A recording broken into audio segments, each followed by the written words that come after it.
hari Minggu, tapi tetap semangat ya untuk mengikuti acara workshop yang diadakan oleh Laboratorium Bahasa Inggris, Pendidikan Bahasa Inggris, Prodi Pendidikan Bahasa Inggris.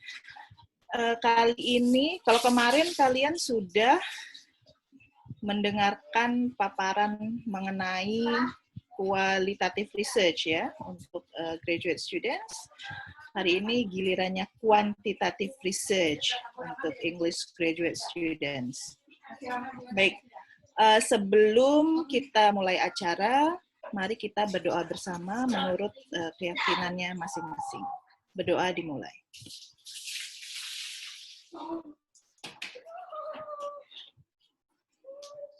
Oke, berdoa selesai.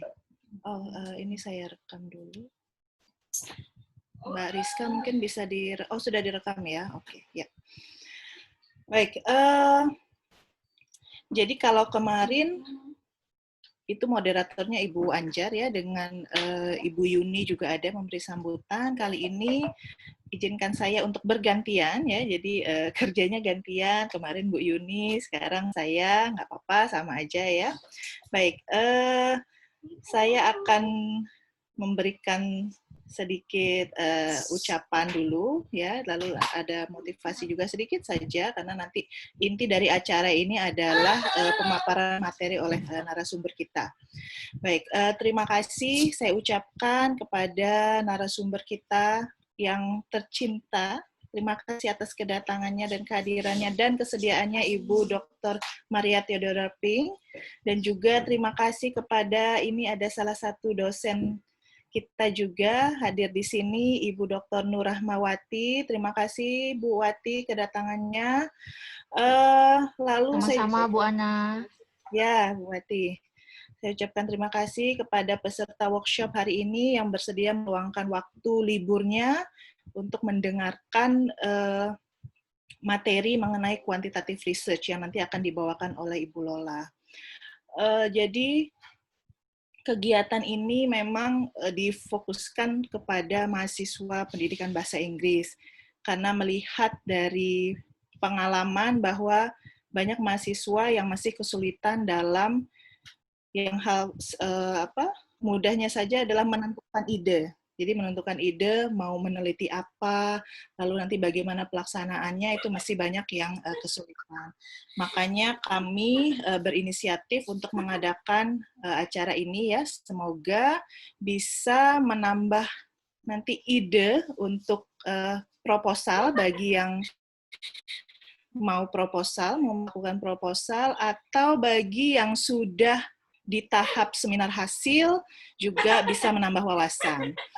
Di sini juga saya melihat ada beberapa mahasiswa yang mungkin masih belum di tahap mau melakukan proposal ya, tapi paling tidak nanti bisa mendapat gambaran bagaimana kalau meneliti penelitian kuantitatif itu yang bagaimana gitu ya. Jadi nanti mudahan setelah Bu Lola memaparkan bagaimana penelitian kuantitatif itu, terutama untuk mahasiswa pendidikan bahasa Inggris, nanti diharapkan akan ada ide atau gambaran bagaimana nanti saya mau melakukan penelitian ke depannya. Semoga nanti setelah mudah untuk menetapkan di awal, bisa cepat untuk lulus. Itu harapannya ya. Oke, baik. Mari kita langsung masuk ke acara inti. Nanti Ibu Lola akan memaparkan materi selama kurang lebih 45 menit ke depan ya Bu Lola ya. Setelah itu nanti akan ada sesi tanya jawab. Tetapi kalau misalnya di tengah-tengah pemaparan materi oleh Bu Lola kalian ingin menanyakan sesuatu, misalnya ada yang memang mengganjal gitu ya dari pengalaman melakukan penelitian, boleh kalian ketik di chat ya.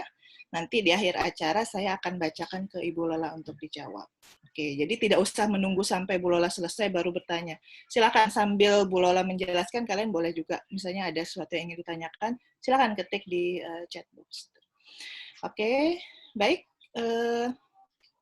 Ibu Lola, saya berikan waktunya ke Ibu Lola selama sekitar 45 menit ke depan. Silakan Ibu Lola. Oke, first of all, terima kasih banyak telah mengundang saya. Ibu Kepala Lab kita, Ibu Dr. Istantiar Magustiana. Thank you very much for having me today. Juga untuk Ibu Dr. Nur Rahmawati yang sudah meluangkan waktu untuk hadir di sini. By the way, Miss Wati ini juga bisa dibilang one of the quanti lecturers di prodi S2 kalau nggak salah ya, Miss Wati, juga mengajar quantitative research. Jadi nanti mungkin tidak hanya dari saya, Ibu Wati juga memiliki kapasitas nanti untuk berbagi. Juga Miss Ana juga kalau tidak salah beberapa kali juga sudah melakukan penelitian kuantitatif ya Miss Ana ya. Oke, ini mission yang agak-agak cukup berat untuk saya bisa mencoba untuk squeezing materi quantitative research yang biasanya kalian, saya yakin yang di sini karena sedang mempersiapkan skripsi atau sedang skripsi, sudah mengambil dulu namanya mata kuliahnya Research 1, kalau dulu Research 1, mungkin yang angkatan 2000 berapa ini ya, di atas 2016 itu kayaknya ngambilnya Research 1. Kemudian kita ganti dengan kurikulum terbaru namanya Quantitative Research ya, tapi tetap ini di cover dalam satu semester ya. Sementara hari ini saya mencoba bagaimana bisa memperkenalkan lagi Quantitative Research dengan konsepnya yang lumayan banyak itu dalam 45 menit ya. Semoga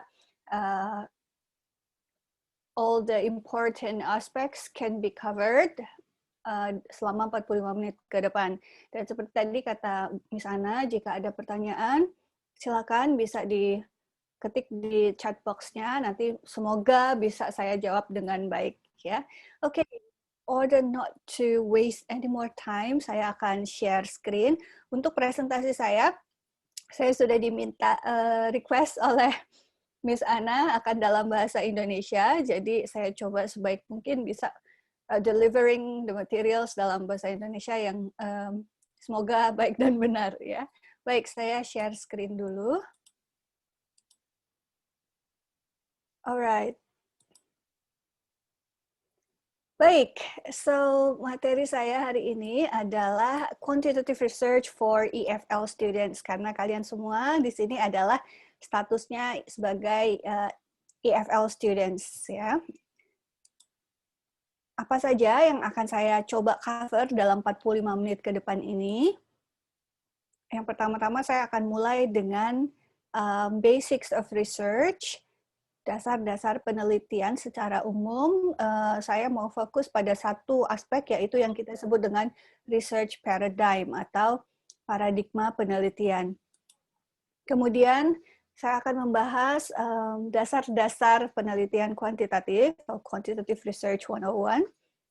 Kemudian saya akan membahas quantitative research dan statistics for EFL students. Jadi di sini sekaligus nanti akan saya paparkan sedikit mengenai statistik, karena statistik merupakan bagian integral dari penelitian kuantitatif yang tidak bisa kita buang begitu saja ya, tidak bisa kita ignore atau kita abaikan dalam pembahasan mengenai penelitian kuantitatif. Okay, so let's get started. Saya akan mulai dengan sebuah aspek yang disebut dengan research paradigm atau paradigma penelitian. Nah, biasanya ini juga yang merupakan hasil evaluasi saya selama mengajar penelitian atau selama mengajar research sejak tahun 2012. Itu saya kebetulan dipercaya untuk memegang research 1 dan 2, sekarang namanya qualitative research dan quantitative research ya, quantitative research, qualitative research. Selama periode hampir 1 dekade ini saya selalu mengevaluasi di akhir setiap semester seperti apa perkuliahan tentang metodologi penelitian yang saya sampaikan atau yang saya ampu.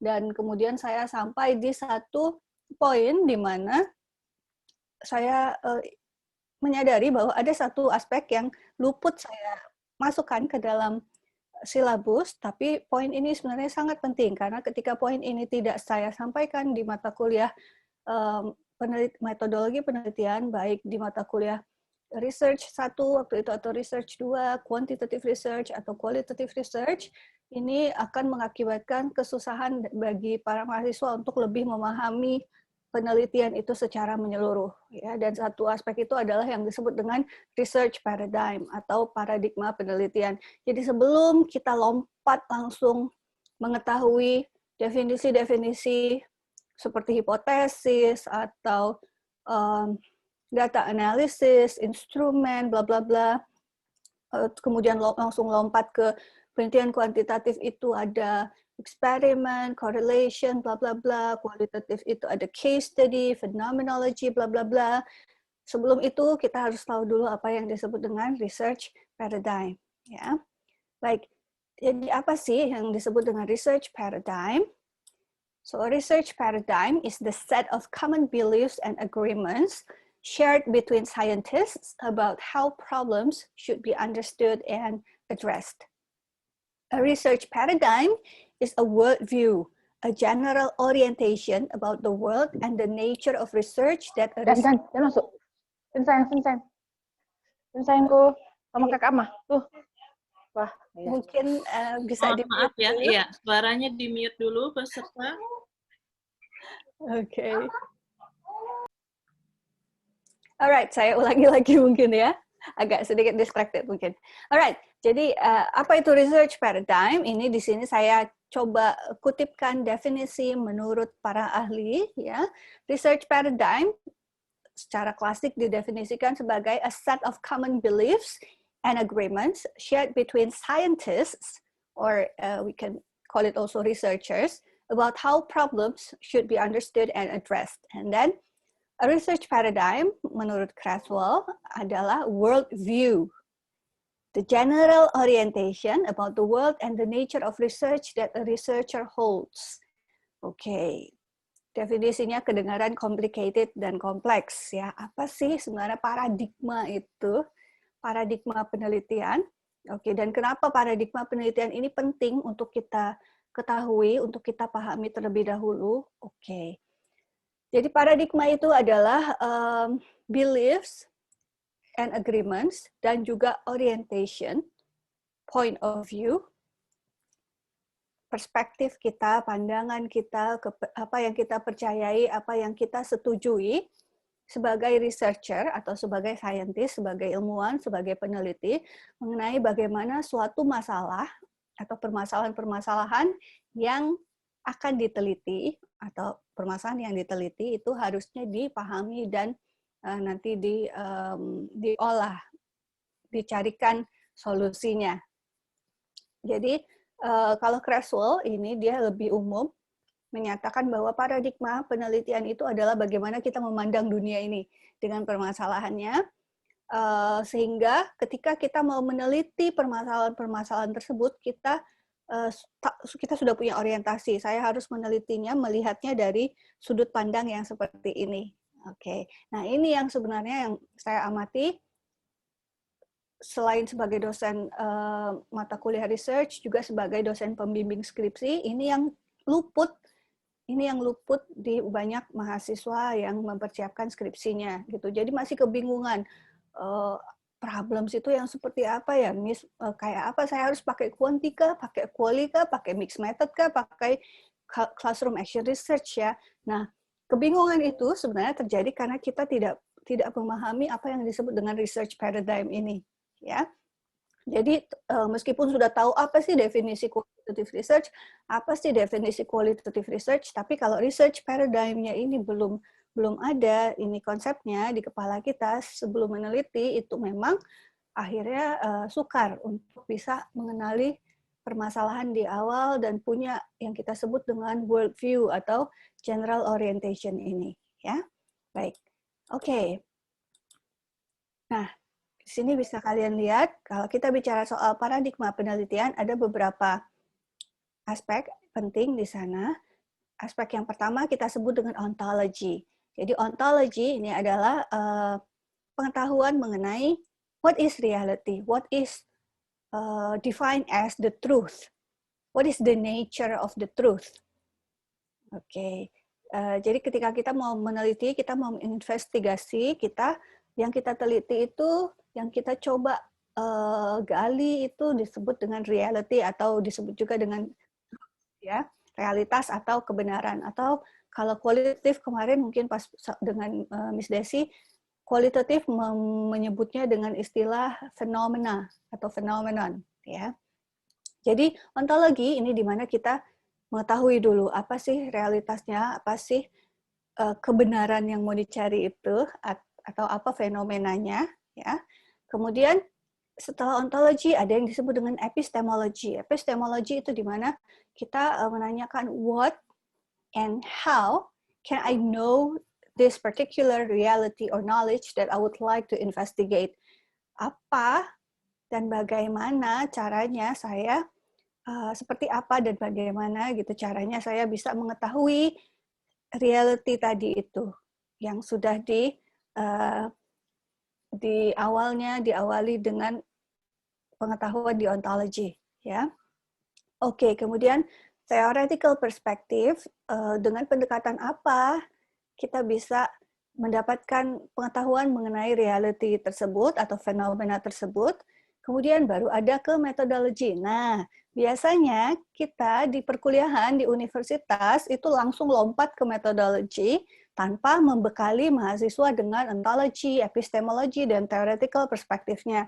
Sehingga banyak yang missing. Jadi di awal tuh ya masih bingung gitu, karena memang langsung lompat ke yang praktikal, ke metodologi gitu. Di satu sisi itu bagus, karena praktikal, tapi di sisi yang lainnya memang akhirnya dasarnya itu goyah, begitu. Dasarnya agak kurang kuat gitu, sehingga memang ketika berbicara tentang penelitian, baik kualitatif maupun kuantitatif, mixed method juga kita harus paham dulu research paradigm-nya, ya. Oke, methodology, prosedur apa yang bisa kita gunakan untuk memperoleh pengetahuan tersebut. Kemudian ada methods, ini banyak yang bingung ya, methodology dan method itu dua istilah yang berbeda. Jadi mereka tidak digunakan interchangeably, tidak digunakan bergantian karena dia sinonim gitu. Tidak. Methodology itu sendiri, method itu sendiri, ya. Banyak yang bingung di sini, ini research methodology atau research method sih. Nah, dari sini kalian bisa tahu, research methodology itu ketika kita bicara soal prosedurnya secara keseluruhan, ya. Kemudian method ini kita berbicara mengenai yang lebih spesifik, yaitu tool yang digunakan untuk mendapatkan pengetahuannya atau datanya, ya. Kemudian sources ini adalah what data can we collect, ya. Oke, jadi mengetahui semua aspek-aspek dari paradigma ini akan membekali kita sebagai peneliti atau sebagai calon peneliti kalian untuk memiliki pemahaman yang lebih holistik mengenai bagaimana sebuah pengetahuan itu kita pandang atau sebuah pengetahuan itu kita dapatkan, dan bagaimana kita bisa membangun yang disebut dengan standpoint. Jadi sebagai seorang researcher itu kita harus punya standpoint, ya, baik di kualitatif maupun kuantitatif maupun mixed method. Bagaimana kita bisa membangun atau membentuk standpoint kita berkaitan dengan pengetahuan tersebut yang mau kita investigasi dalam penelitian, dan bagaimana kita juga bisa mengetahui strategi-strategi metodologis yang akan kita gunakan untuk memperoleh pengetahuan atau untuk melakukan penelitian tersebut, ya. Oke. Baik. Ini sekedar gambaran visual mengenai research paradigm dan research methodology tree. Kita mulai dengan ontology, how we view the world, bagaimana kita memahami, memaknai reality atau fakta. Apakah realitas itu kita pandang sebagai realitas tunggal yang kita sama-sama semua di sini share sebagai common truth, ataukah realitas itu kita lihat sebagai realitas yang multiple realities dengan perspektif ganda, bahwa semua orang memiliki realitas masing-masing, ataukah kita somewhere in between, oke, ada yang namanya realitas tunggal yang kita share bersama, ada juga multiple realities yang berbeda dari satu orang ke orang lainnya. Nah, itu that's the ontology, ya. Dan dari situ kita bisa melihat, memutuskan bagaimana kita akan menginvestigasinya. Kemudian bagaimana, lebih spesifik lagi, bagaimana kita bisa mengumpulkan data-data untuk menginvestigasi tersebut dan dengan cara detail apa. Ya, jadi ontology, epistemology, methodology, and methods. Somewhere di tengah-tengah di sini ada theoretical approach, kemudian setelahnya methods, ini ada source of data-nya. Ya. Oke, ada beberapa paradigma penelitian yang berbeda-beda, dan untuk setiap paradigma penelitian ini ada metodologinya, yaitu tadi apakah kuantitatif atau kualitatif atau mixed method. Ya. Oke, yang paling klasik ini disebut sebagai positivist. Oke, positivist orang-orang yang memiliki atau peneliti-peneliti yang memiliki paradigma positivist ini memandang dunia tadi ontology dengan perspektif bahwa hanya ada satu single reality atau one single reality. Kalau ada yang suka nonton Detektif Conan, itu yang anime itu, dia suka bilang there is only one truth katanya. Jadi dia tuh positivis banget ya, positivis banget. Makanya metodenya namanya didaktif. Karena dia menggunakan paradigma positivis dalam memandang sebuah dalam memaknai kebenaran gitu, dalam memaknai realitas. There is only single reality. Apa yang saya anggap benar itu berarti kalian semua nanti anggap benar. Kita semua punya shared reality. That's single reality ya. Dan realitas ini dapat diukur dan diketahui. Dapat diukur dan diketahui, ya contohnya kalau dalam berbentuk tadi kuantitatif atau angka, gitu. Oke, makanya untuk penelitian kuantitatif sendiri, secara klasik adalah memiliki paradigma positivist. Ya, karena tadi kita memiliki satu single reality yang bisa diukur, bisa diketahui. Jadi siapapun nanti yang akan dealing dengan datanya, karena datanya biasanya berbentuk angka di sini, saya yang hitung, kalian yang hitung, Miss Ana yang hitung, Miss Wati yang hitung, siapapun yang menghitung dengan rumus yang sama, prosedur yang sama, hasilnya akan sama, interpretasinya juga sama. That's one single reality. Ya, oke. Tapi ada juga yang sedikit berkeberatan dengan pandangan yang seperti itu. Karena memang ya, kita tidak bisa 100% selalu yakin all the time, dan tidak bisa selalu sama 100% all the time gitu ya. Sehingga ada pandangan yang kemudian muncul setelah adanya evaluasi terhadap positivist paradigm, yaitu disebut dengan post-positivist paradigm. Post-positivist paradigm ini dia juga tetap menganggap bahwa ada single reality, tetapi tambahannya post-positivist ini menyatakan bahwa yang disebut dengan absolute truth itu can never be found.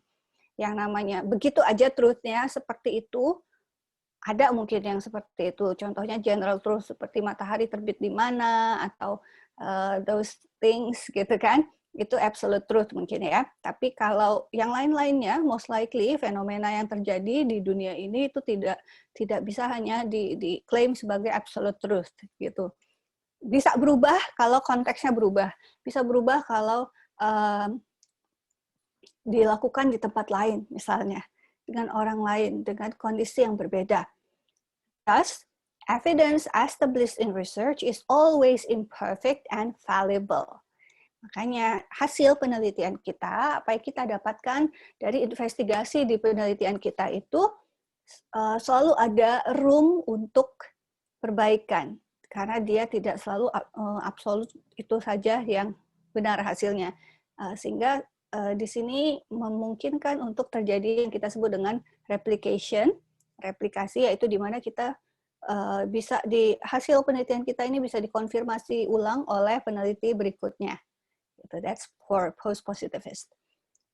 Tapi ada juga yang langsung kontra, itu disebut dengan constructivist, ketika mereka menyatakan bahwa there is no single reality or truth.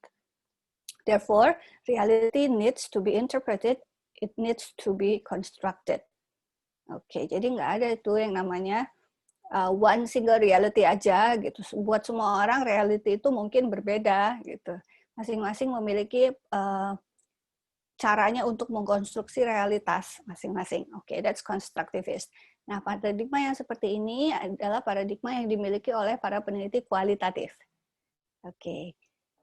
Berikutnya juga sama, interpretivist ini biasanya bergandengan dengan constructivist, dimiliki oleh para peneliti kualitatif. yang menyatakan bahwa different people experience and understand the same objective reality in very different ways. And they have their own, often very different reasons for acting in the world. Thus, scientific methods seperti quantitative research are not too appropriate. Oke, jadi bisa aja orang-orang ini memiliki realitas yang berbeda gitu dan memaknainya juga berbeda, menginterpretasinya juga berbeda. Dan akan bertindak sesuai dengan interpretasi yang berbeda-beda itu gitu sehingga cara-cara ilmiah seperti penggunaan metode atau metodologi kuantitatif itu mungkin tidak sesuai. Oke, betul juga gitu kan. Ada hal-hal yang memang bisa dimaknai secara berbeda, bisa dikonstruksi secara berbeda. Contohnya seperti ini. Kalau kita memiliki paradigma positivis, pada saat ini, kalau kita melihat fakta, seperti misalnya ada berapa orang peserta workshop kita pagi ini? Ada yang bisa memberi saya info? Ada berapa orang? 92, Bu. 92, tahu dari mana? Ya, Bu. Tahu dari mana 92? Dari angka partisipan di atas, Bu. Oke, semua bisa lihat kan? Di situ ada participants, right? Semua lihat 92. Kalau pada saat ini 92 belum ada yang keluar atau belum ada tambahan yang masuk, kita semua lihatnya 92. That's one single reality, one single truth yang kita bisa share bersama-sama. Siapapun yang melihat di situ pada saat yang sama, hasilnya sama, jawabannya sama di situ, ya. Oke, that's one single reality, that's positivist. Bisa diukur realitasnya, bisa diketahui. Tapi bagaimana saya memaknai workshop kita hari ini, bagaimana kalian memaknai workshop kita hari ini, apa yang kalian interpretasi, apa yang kalian rasakan, itu mungkin saja berbeda. Mungkin untuk saya, karena saya narasumbernya, saya excited gitu kan. Oh ya, I would like to share whatever I know, blah, blah, blah, blah. So I'm very much excited about the workshop. Tapi mungkin ada juga, aduh ya ampun, disuruh lagi sama dosen pembimbing ini hari Minggu, enaknya goler-goler gitu misalnya ya. Ada juga yang merasa kayak gitu, ya nggak salah juga gitu, tidak ada right or wrong, karena kita memandangnya secara berbeda. Kita mengkonstruksi pengalaman ini, kita menginterpretasi pengalaman ini secara berbeda-beda. Ya, oke. Nah, sehingga itu tidak bisa dijadikan sama rata semua saja, gitu. Oke. Nah, ada dua jenis realitas yang seperti ini, gitu. Sehingga tarik-tarikan ya, yang mana yang benar, yang mana yang salah. Oke. Tapi sementara kita tidak bisa menyikapi perbedaan itu dengan hanya secara hitam dan putih mengatakan benar salah. Oh, yang benar tuh yang angka tadi, yang salah tuh yang kayak gini. Oh, yang benar tuh yang perasaan tadi, yang angka tuh salah gitu. Misalnya nggak bisa juga ya. Makanya ada lagi research paradigm yang disebut dengan pragmatis gitu. Daripada kamu semua ini, kalian semua ini, orang-orang pintar ini berdebat aja terus, nanti nggak habis-habis debatnya gitu kan. Bagaimana kalau kita pragmatis aja. Kita lihat deh gitu maksudnya. Oke, dalam satu situasi ini yang dinamakan workshop quantitative research ini ada beberapa jenis data yang bisa dilihat. Satu, data angka tadi, kehadiran. Kemudian dua, data yang berupa mungkin pengalaman, opini, perasaan, attitude dari peserta-pesertanya atau termasuk narasumber dan panitianya, gitu kan. Oke, ada dua macam, paling tidak dua macam ini jenis realities yang bisa kita identify di sini, gitu. Daripada dipermasalahkan terus, bagaimana sebaiknya gimana kalau kita lihat aja ini metode seperti apa, metodologi dan metode seperti apa yang paling sesuai untuk solving each of these problems atau to investigate further these two different realities gitu. Jadi biasanya pragmatis ini digunakan dalam penelitian yang berjenis mixed method, ya, yang mengkombinasi antara kuantitatif dengan kualitatif. Ya, bisa dilihat di sini, yang lebih ke positivist adalah quantitative research, post-positivist juga masih quantitative research, kemudian yang interpretivist dan constructivist ini ada qualitative research yang sudah kalian bahas bersama dengan Miss Desi sebelumnya. Ya. Oke, again pertanyaannya bukan yang mana yang benar, yang mana yang salah secara hitam dan putih atau per se, tidak seperti itu cara kita memandangnya, tapi cara kita memandangnya adalah kita melihat dulu realitasnya ini nature-nya seperti apa. Apakah dia memang nature-nya satu, sama semua yang bisa di-share tadi, seperti angka tadi kan, itu kan kalau kita lihat pada saat yang sama, itu sama semua, oke, sehingga mendekatinya juga dengan cara ya dengan positivis atau post positivis gitu. Nah, tapi ada satu realita lagi yang berupa tadi experience, feelings, attitudes yang memang dari satu orang ke orang yang lain itu akan berbeda cara menginterpretasi dan cara mengkonstruksinya. Nah, dengan seperti itu yang paling cocok adalah kualitatif tadi yang menyatakan bahwa okay, there is no single reality saja gitu ya. Oke. Ya, sedikit perbedaan antara quanti dengan quali. Memang tadi sudah ketahuan ya, dari paradigmanya saja sudah berbeda, sehingga pasti pendekatannya, prosedurnya, tujuannya juga akan berbeda. Kita lihat di sini sedikit ilustrasi. Fenomenanya satu, yang dilihat itu ada satu fenomena yang sama, yaitu ada free ice cream giveaway di sini. Ada orang bagi-bagiin es krim gratis. Nah, kalau peneliti kuantitatif, dia kan cenderung akan melihat atau standpoint-nya dia itu secara kuantitatif ya, sesuatu yang bisa diukur, yang dihitung sesuai dengan datanya itu pakai angka gitu. Jadi makanya dia ngamatin gitu. Oh, dari tadi nih, dari si rombong ice cream ini di situ, berdiri di situ, sudah ada 30 orang yang lewat. Karena dia semua pakai angka kan. Ada 30 orang yang lewat, dia lihat. Tapi dari 30 orang yang lewat ini cuma satu yang ngambil es krimnya. Oke, nah cara pandangnya dia tuh kayak gitu. Oh, ada berapa orang yang lewat, yang ngambil berapa. Oke, karena numerical tadi ya, bisa diukur. Sementara yang berperspektif kualitatif, dia akan ngelihat, oh satu orang. Nah, orang yang satu ini gitu, kenapa kok dia ngambil free ice cream, kenapa yang lain nggak ngambil gitu. Ketika dia ngambil itu alasannya kira-kira apa ya, bla bla bla bla, things like that gitu. Makanya ketika peneliti kuantitatif itu hanya mengamati sekian orang lewat, sekian orang ngambil gitu, that's it, dia nggak deketin yang ngambil itu. Nah, si peneliti kualitatif ini akan deketin yang ngambil dan nanya gitu. What did you feel when you saw the free ice cream? Kemudian dijawab, excited, a little scared. And why was that? Oke, jadi dia nanya terus karena dia mau tahu further details gitu, mengeksplorasi, menginterpretasi, mengkonstruksi reality yang ada di situ gitu. Nah, dari sini, dari visualisasi ini kalian bisa lihat cara pandang yang berbeda. Nggak ada yang benar, nggak ada yang salah, nggak ada yang lebih benar, nggak ada yang lebih salah. Secara hitam dan putih, nggak ada yang lebih superior secara hitam dan putih, karena memang dua-duanya memiliki perspektif yang berbeda ketika melihat sebuah realitas, dan mereka juga punya tujuan yang berbeda gitu. Jadi nanti akan tergantung disebut dengan best atau appropriate, most appropriate, itu nanti akan tergantung memang dari tujuannya ya. Baik, oke. Sekarang kita beralih ke quantitative research 101, the basics ya, yang perlu kalian ketahui. Tadi setelah punya paradigma itu kan secara umum untuk semua jenis penelitian itu kita punya paradigmanya. Nah, kalau kita bicara khusus untuk quantitative research seperti ini, konsep-konsep dasar yang paling tidak harus kita miliki terlebih dahulu ya. Quantitative research itu didefinisikan sebagai a means for testing objective theories. Oke, kata kuncinya yang saya highlight di situ adalah kata objektif. Objektif itu berarti ya tadi commonly shared. Saya memandangnya seperti itu, kalian memandangnya seperti itu. That's objective.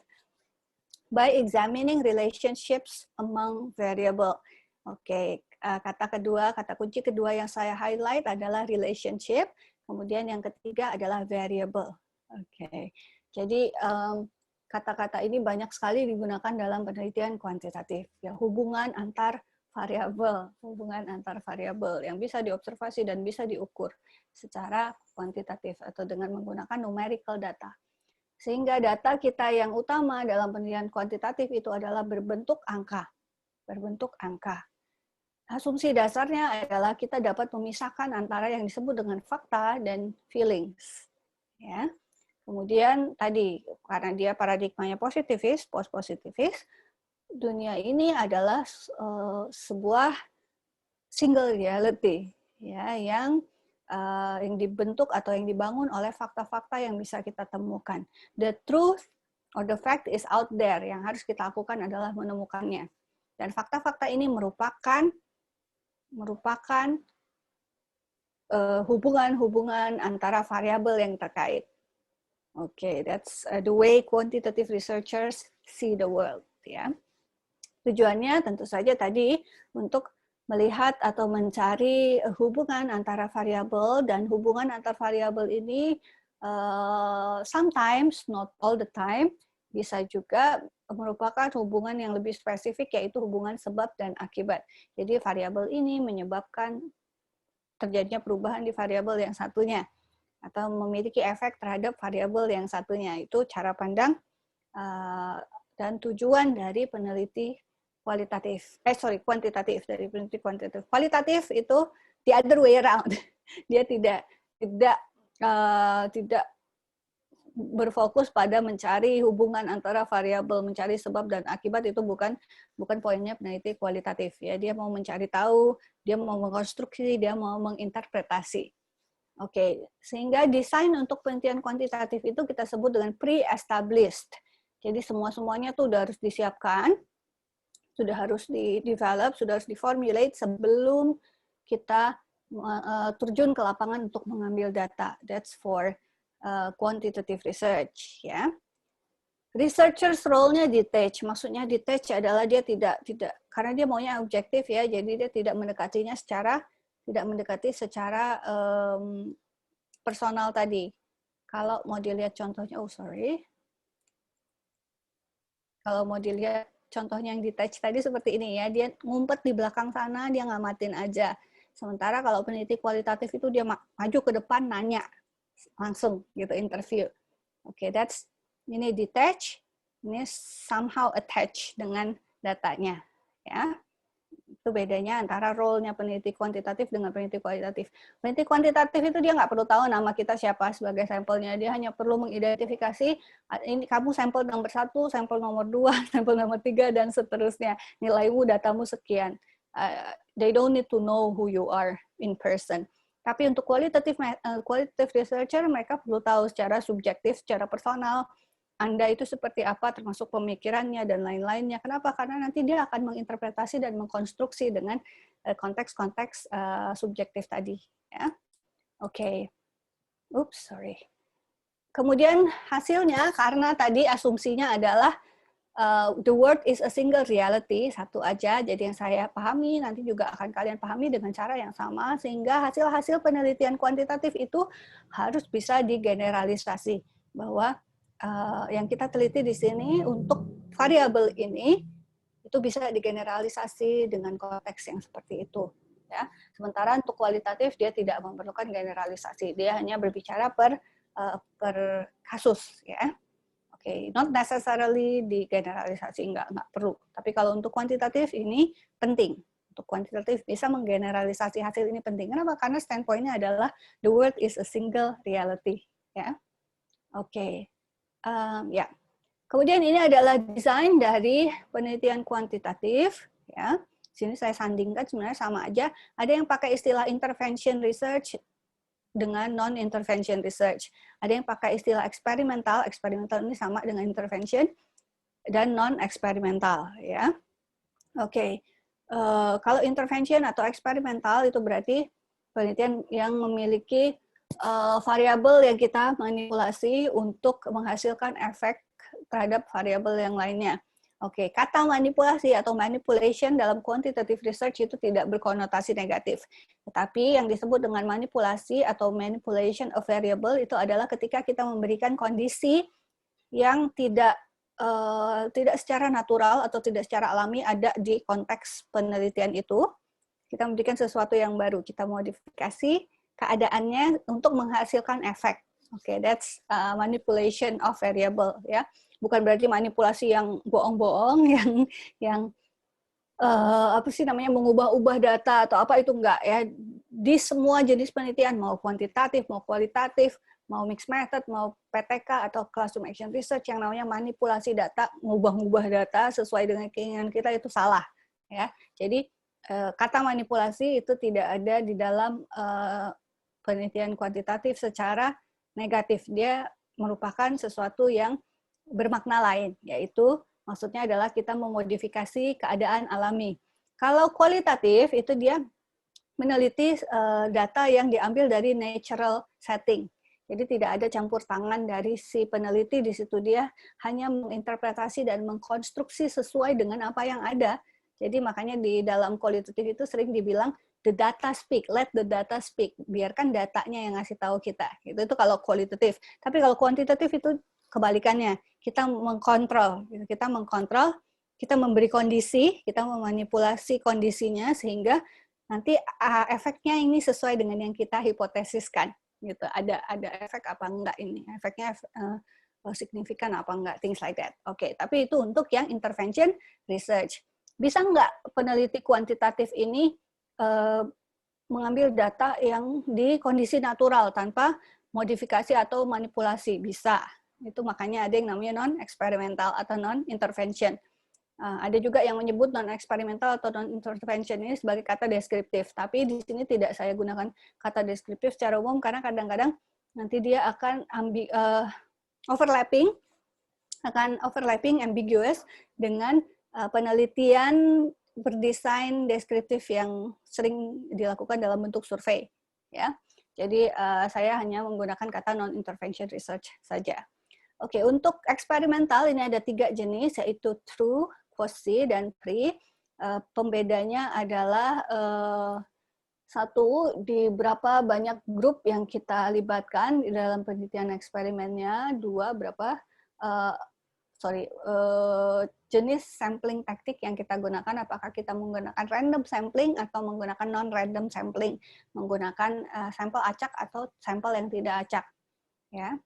Oke, untuk kalian yang mengerjakan skripsi, kalau bimbingan saya biasanya tidak akan mengizinkan untuk pre-eksperimen. Kenapa? Karena dari 3 desain ini, yang paling lemah adalah desain pre-eksperimen. Ya. Jadi, baik lemah dalam bentuk dalam aspek samplingnya, kemudian lemah juga dalam aspek pengujian hipotesisnya. Jadi, tidak disarankan kecuali dikombinasikan dengan kualitatif. Misalnya dalam skema mixed method itu nggak masalah. Tapi kalau misalnya dia hanya berdiri sendiri saja, dia sangat kecil dan sangat paling lemah, sehingga paling tidak untuk kalian yang tertarik untuk melakukan studi eksperimen atau penelitian eksperimen untuk kuantitatif, paling tidak saya sarankan mengambil quasi eksperimen atau true eksperimen. Ya. Kemudian ada yang namanya correlation study. Correlation ini tidak menggunakan intervensi, tidak menggunakan treatment, ya, jadi dia masuk ke dalam non-eksperimen atau non-intervention.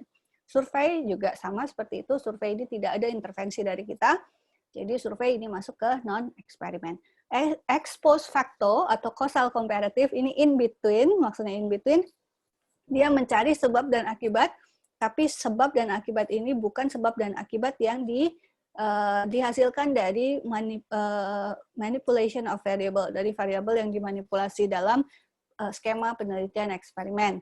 Dia mau mengetahui sebab dan akibat yang terjadi secara alami dari konteks yang natural, ya, yang sudah ada itu variabelnya, variabel penyebabnya itu sudah ada di situ tanpa kita ciptakan, apa kita buat, tanpa kita hadirkan di situ, dia sudah ada, kemudian kita mau lihat efeknya terhadap variabel yang lain.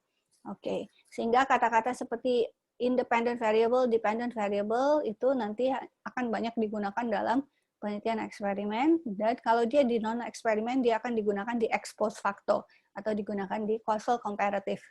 Untuk korelasi, survei tidak menggunakan istilah variable independent, variable dependent. Ya. Oke, bagaimana kok bisa kita tahu, Miss, ini nanti dia masuk intervention ataukah non-intervention, perlu treatment atau enggak? Ini ada, nanti bisa kalian lihat sendiri ya, mungkin agak susah saya menjelaskan di sini, jadinya waktunya terbatas. Dilihat di sini bagaimana kita menentukan apakah nanti desainnya ini akan berupa desain yang menggunakan eksperimen, perlu manipulation of variable atau perlu intervention atau tidak, ya. Oke. beberapa terminologi yang penting dalam penelitian kuantitatif yang harus dipahami. Yang pertama adalah hypothesis. Ini banyak banget yang masih bingung hypothesis ini. Kemudian hypothesis testing, ya. Hypothesis ini dalam penelitian kuantitatif memang lebih strict daripada penelitian kualitatif. Di kualitatif itu boleh kalau mau membuat hipotesis, tapi dia juga jarang banget disebut dengan istilah hipotesis, ya. Tapi kalau tidak ada ya tidak apa-apa juga. Kenapa? Karena memang kita melihat hasil itu, kita mengkonstruksi, menginterpretasi hasil itu dari data. Kalau di kualitatif ya. Tapi kalau di kuantitatif tidak. Di kuantitatif itu tugas kita hanya menemukan kembali faktanya, tapi sebelumnya kita harus berasumsi dulu faktanya itu apa. Nah, itu makanya ada yang namanya hipotesis ya. Hipotesis adalah dugaan awal atau temporary scientific assumption, asumsi. Perlu rekan-rekan ingat, yang disebut dengan asumsi di sini tidak sama dengan opini. Ya, jadi hipotesis itu bukan opini kita, tapi dia asumsi kita. Apa yang kita assume atau prediksi lah ya. Kalau mungkin asumsi ini banyak yang agak overlapping dengan kata opini tadi ya. Saya pakai kata prediksi aja deh, itu lebih kuantitatif. Jadi prediksi kita mengenai nanti hasilnya penelitian kita ini seperti apa. Kalau bicara soal efek atau bicara soal korelasi, kita mengasumsikan bahwa ada korelasi. Kita mengasumsikan bahwa ada efeknya. Variabel X ini, variabel independen ini memberi efek pada variabel Y, variabel dependennya. That's our hypothesis gitu. Dan untuk bisa tahu ada efek apa enggak, efeknya signifikan apa enggak, ada korelasi apa enggak, korelasinya positifkah, negatifkah, signifikan apa enggak, itu kita perlu tes. Kita sebut dengan hypothesis testing. Jadi hipotesis itu nggak cuma diformulasi aja secara kata-kata, tapi dia harus diuji. Nah, pengujian hipotesis ini nanti dengan menggunakan statistik yang disebut dengan inferential statistics, ya, statistik inferensial. Apakah semua penelitian kuantitatif memerlukan hipotesis? Tidak semua penelitian yang berbentuk deskriptif murni, contohnya survei itu somehow kadang-kadang tidak perlu hipotesis. Tapi yang mana yang perlu hipotesis? Ketika kita mau mengeksamin atau meneliti variables, hubungan variables, termasuk hubungan sebab dan akibat, itu memerlukan hipotesis yang kemudian dites, ya. Oke. Tapi apakah yang tidak pakai hipotesis itu tidak pakai statistik, Miss? Enggak, semuanya pakai statistik. Tapi kan statistik juga ada dua macam ya. Ada descriptive statistics dan ada inferential statistics. Kalau yang nggak pakai hipotesis itu biasanya dia akan pakai descriptive statistics. Yang mencari mean, median, mode, pakai frekuensi, pakai percentage, pakai standard deviation, that's descriptive statistics. Tujuannya untuk mendeskripsi. Tapi kalau pakai hipotesis dan hipotesis testing yang mau kita uji hipotesisnya, itu akan menggunakan inferential statistics, lebih complicated sedikit ya. Kalau ada yang suka baca jurnal, itu yang kuantitatif itu sering pakai yang namanya t-test, ANOVA, regression, those things, Pearson correlation, itu yang kita sebut dengan inferential statistics dan digunakan untuk menguji hipotesis. Oke. Kemudian important research berikutnya adalah ini, yang tiga ini berkaitan satu dengan yang lainnya. Population adalah the whole target group of our research, ya. Grup secara keseluruhan, grup target penelitian kalian. Jadi untuk satu peneliti dengan peneliti yang lainnya, populasinya pasti berbeda, ya, bisa berbeda. Kecuali terlalu umum, kalau kalau lebih spesifik, tidak terlalu umum, biasanya satu peneliti dengan peneliti yang lain akan memiliki populasi yang berbeda. Nah, dalam penelitian kuantitatif somehow ini sangat penting. Kenapa? Karena kita mau menggeneralisasi hasil yang menggambarkan populasi ini, ya. Oke.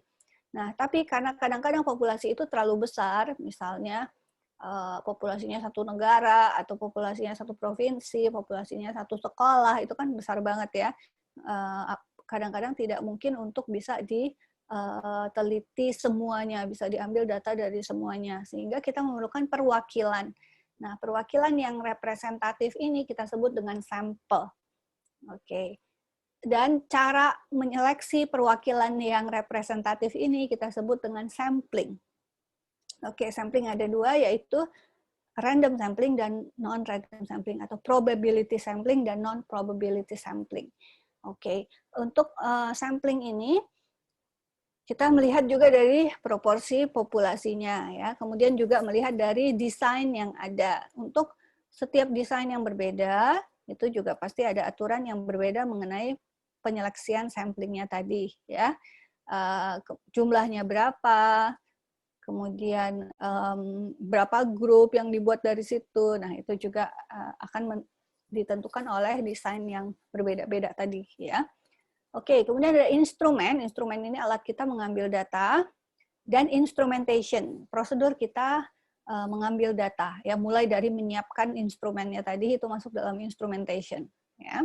Kemudian ada validity dan reliability, ini berkaitan dengan research kita secara keseluruhan, dan juga berkaitan dengan, terutama sekali berkaitan dengan instrumen kita. Apakah instrumen kita valid atau tidak valid. Di mata kuliah language testing atau language assessment, ini kalian juga sudah belajar tentang validity dan reliability, ya.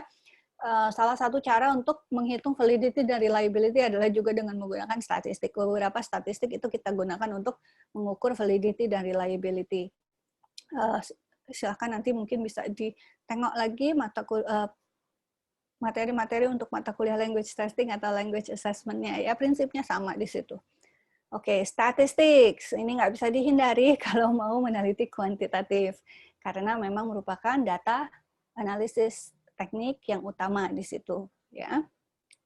Alright, ini prosedur untuk penelitian kuantitatif secara umum.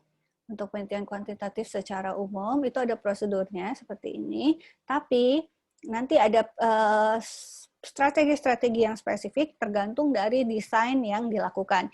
Jadi langkah-langkah yang kita kerjakan di penelitian eksperimen, misalnya, itu akan berbeda dengan penelitian korelasi. Kenapa? Karena tujuannya spesifik, bentuknya juga spesifik. Tapi secara umum itu sama seperti ini, ya. Oke, kemudian statistik tadi, ya. Gimana sih cara milih statistiknya? Untuk setiap penelitian dia akan berbeda karena tujuannya berbeda, ya.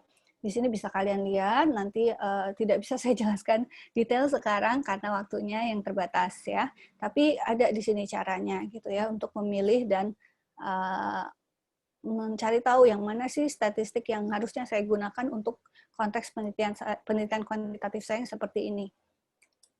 Oke, sekarang kita masuk ke statistik. Ya, tadi sudah mau sedikit dengan statistik. Jadi, di sini akan saya tunjukkan per bagian besar dari penelitian kuantitatif. Oke, excuse me.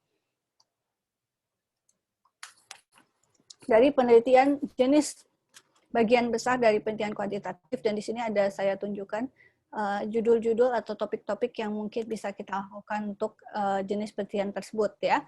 Contohnya deskriptif. Deskriptif kalau dalam bidang kita, selain survei yang paling umum kan survei, ya. Selain survei itu misalnya juga bisa seperti ini. Kalau ada data yang berbentuk kita nyebutnya korpus, jadi data-data tertulis, data-data lisan gitu, skrip yang bisa dianalisis aspek kebahasaannya, dicari datanya nanti dalam bentuk prosentase atau frekuensi. Nah, itu termasuk dalam descriptive research. Error analysis itu sangat klasik, itu juga bisa dimasukkan ke dalam deskriptif, ya. Korelasi, kalau ada judul-judul yang tulisannya the correlation between atau the relationship between, itu adalah studi korelasi atau mencari hubungan. Kemudian studi eksperimen itu yang biasa menggunakan kata efek, efek dari apa, on apa, oke, itu untuk studi eksperimen. Ya, jadi ini judul-judul klasik untuk penelitian kuantitatif di bidang kita, yang tentu saja judul-judul ini memiliki implikasi terhadap pemilihan statistik atau data analisis tekniknya, ya. Sehingga ada beberapa statistik yang umum kita gunakan di sini dalam penelitian-penelitian yang tadi sudah saya sebutkan, ya. Contohnya adalah descriptive statistics, kemudian inferential statistics, ada correlation dan regression untuk relationships atau associations, Kemudian untuk causation, untuk sebab dan akibat, untuk membandingkan, untuk mencari signifikan, itu kita punya beberapa tes yang seperti ini, contohnya t-tes ANOVA, ANCOVA, MANOVA, atau juga yang non-parametrik. Karena kadang-kadang keadaan kita tidak selalu ideal ya. Bisa jadi sampel kalian itu diambil dari populasi yang tidak terdistribusi secara normal, atau kalian nggak tahu distribusinya ini apa gitu, atau jumlahnya terlalu sedikit karena memang cuma itu aja yang bisa diakses misalnya ya. Jadi kita bisa tetap menggunakan penelitian kuantitatif dan menggunakan statistik dengan yang disebut dengan non-parametric statistics ya.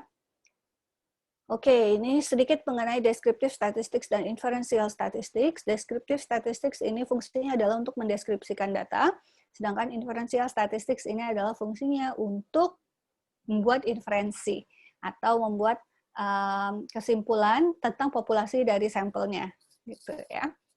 Oke, apa kaitan dari inferential statistics dengan descriptive statistics? Kalau kalian nggak tahu descriptive statistics, nggak akan bisa lanjut ke inferential statistics anyway, gitu kan? Karena komponen-komponen di inferential statistics ini adalah yang ada di descriptive statistics, yaitu yang paling sering digunakan adalah mean. Kalau di descriptive statistics kita hanya menghitung mean-nya untuk menunjukkan secara umum kondisinya seperti apa. Nah, kalau di inferential statistics ini kita mean yang tadi itu ada, kita komparasi dengan mean yang lain untuk bisa menentukan oh ini ada perbedaan atau tidak. Oke, contohnya seperti itu ya. Nah, hipotesis yang kita uji dengan menggunakan statistik ini formulasinya secara umum harus bisa menjelaskan apa yang kita expect atau kita harapkan untuk terjadi. Makanya tadi disebut dia sebagai prediction, ya, estimation. Apa yang kita harapkan untuk bisa ditemukan di dalam penelitian kita ini. Kemudian hipotesis ini juga harus jelas, harus bisa dipahami, harus bisa diukur atau harus bisa diuji. Tadi ada statistik yang bisa mengujinya. Kemudian ini yang terakhir, ini tidak selalu seperti ini. Kalau dia korelasi atau asosiasi, biasanya kita tidak menggunakan independent dan dependent variable. Ya. Asosiasi mungkin ya, tapi untuk cause dan effect, causation, mencari sebab dan akibat, itu kita memerlukan independent dan dependent variable. Ya, dan dimasukkan dalam hipotesisnya, formulasi hipotesisnya. Jadi sebuah hipotesis itu kita formulasi secara statement dulu, kemudian diformulasi secara statistik. Nah, contoh yang diformulasi secara statistik itu adalah seperti ini contohnya.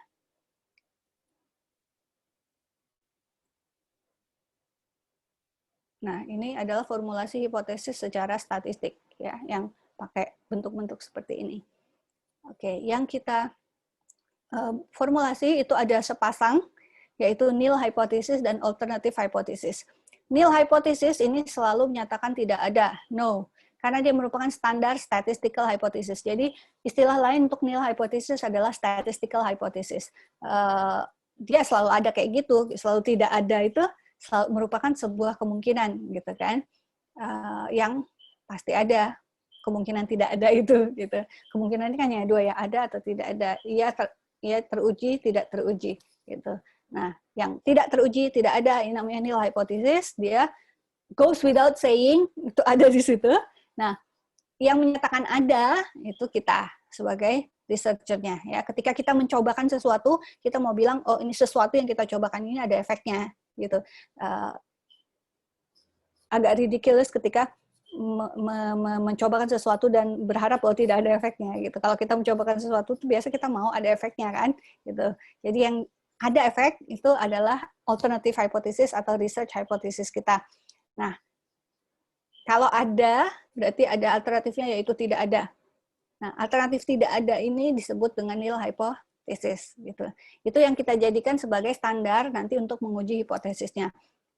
Kalau nil hypothesis diterima, berarti alternatif hypothesis kita ditolak. Kalau nil hypothesis ditolak, berarti alternatif hypothesis kita yang diterima. Dan bagaimana bisa tahu dia diterima atau ditolak itu ya dari pengujian hipotesisnya bergantung dari jenis penelitian apa yang memang kita buat, ya.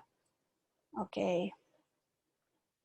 Nah, untuk pengujian hipotesis itu ada beberapa beberapa terminologi yang harus kita pahami. Yang pertama adalah yang kita sebut dengan levels of confidence, seberapa yakin kita dengan prediksi kita.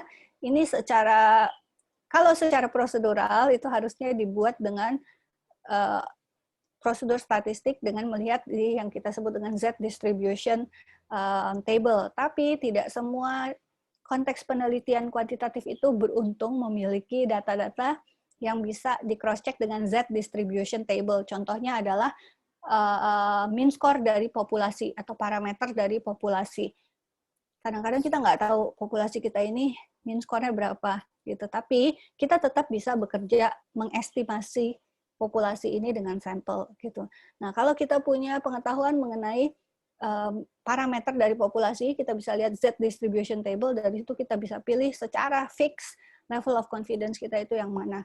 Tapi karena seringnya nggak ada, seringnya kita nggak tahu, seringnya kita nggak bisa, jadi kita hanya memprediksi nanti dari sampel, sehingga ahli-ahli statistik tuh udah ngasih cara, ini ada 3 nih yang biasa dipakai gitu, 90%, 95%, 99%, ada sejarah matematisnya di situ ya, yang mungkin kita karena kita bukan mahasiswa matematika, kita tidak perlu tahu sejauh itu gitu. Tapi yang perlu kita tahu adalah ini 90%, 95%, 99% dan maksudnya apa? Oke, maksudnya seperti ini.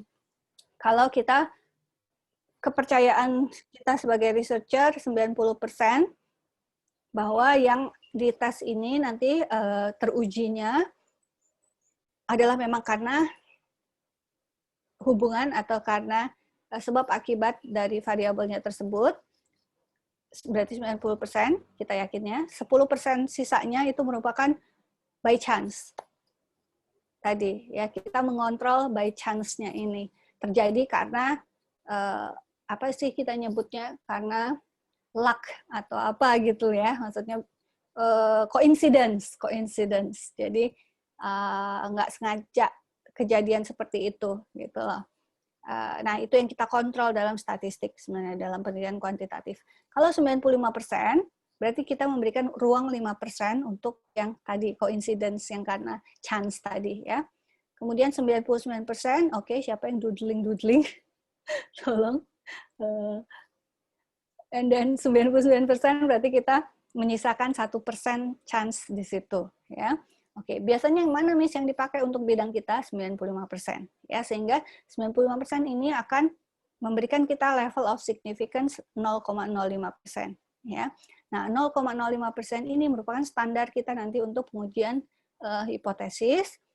Kita hitung lagi nanti apa yang disebut dengan p-value atau probability value, yaitu kemungkinan bahwa nilai hipotesisnya itu betul. Ya. Nah, kita maunya nilai p-value kita, nilai kemungkinan H0 itu betul lebih kecil daripada standar level of significance-nya. Kalau dia lebih kecil, berarti kita menolak nilai hipotesis. Ya. Oke.